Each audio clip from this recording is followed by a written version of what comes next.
విజయనగరంలో భారత విద్యార్థి ఫెడరేషన్ ఎస్ఎఫ్ఐ విజయనగరం జిల్లా కమిటీ ఆధ్వర్యంలో ఈరోజు ఉదయం 10 గంటలకు డిగ్రీ విద్యార్థుల సమస్యలపై కాంప్లెక్స్ నుండి కలెక్టరేట్ వరకు ర్యాలీ చేశారు. అనంతరం కలెక్టరేట్ వద్ద ఆందోళన కార్యక్రమం చేపట్టారు. జిల్లా ఉపాధ్యక్షుడు జె రవికుమార్ మీడియాతో మాట్లాడారు. కార్యక్రమానికి భారీ సంఖ్యలో పాల్గొన్న కళాశాల విద్యార్థులు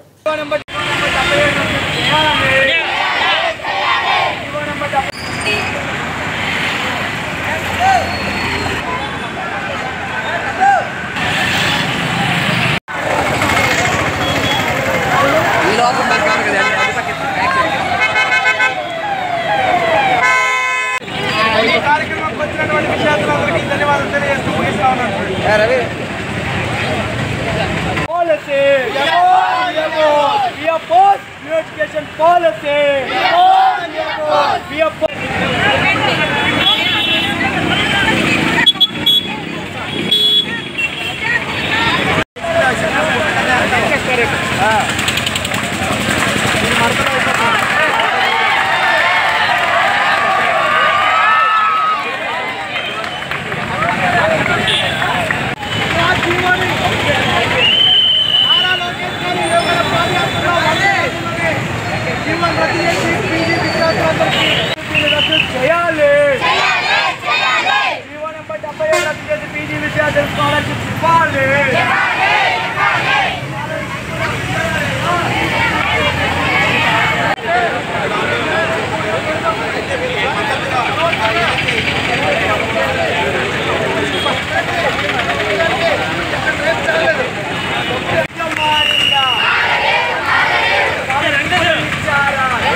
కుమార్ ఎస్ఎఫ్ఐ రాష్ట్ర కార్యదర్శి ఈరోజు రాష్ట్ర వ్యాప్తంగా జీవో నెంబర్ 77 రద్దు చేసి ఫీజు రీయింబర్స్మెంట్ అందరికీ ఫీజు ఇవ్వాలని, అదేవిధంగా పెండింగ్లో ఉన్నటువంటి 6,400 కోట్ల రూపాయల ఫీజు రీయింబర్స్మెంట్ విడుదల చేయాలని, డిగ్రీ అడ్మిషన్ ఆఫ్లైన్ పద్ధతిలో వెంటనే ప్రారంభించాలని ఈ డిమాండ్స్లో గత 3 రోజుల నుంచి రాష్ట్ర వ్యాప్తంగా ఎస్ఎఫ్ఐ ఆధ్వర్యంలో నిరసన కార్యక్రమాలకు ఎస్ఎఫ్ఐ పిలుపుకోవడం జరుగుతోంది. ఈరోజు విజయనగరం కలెక్టరేట్ వద్ద కూడా ఆందోళన చేపట్టడం జరుగుతోంది.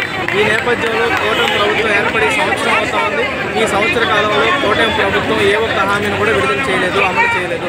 ఈరోజు డిగ్రీ అడ్మిషన్లు ఈరోజు ఎంత గందరగోళానికి దారి తీసినా ఈరోజు మనం చూస్తూ ఉన్నాం. ఈరోజు ఇంటర్ పరీక్షలు అయిపోయి 3 నెలలుగా వస్తూ ఉంది.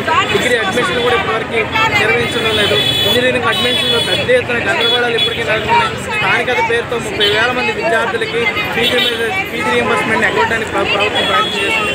అందుకనే లోకేష్ గారికి నిరసన ద్వారా హెచ్చరిస్తా ఉన్నాం. వెంటనే సమస్యలు పరిష్కారం చేయండి, లేదంటే నీ ఇంటిని కూడా ముట్టడిస్తామని ఈ సందర్భంగా తెలియజేస్తాం.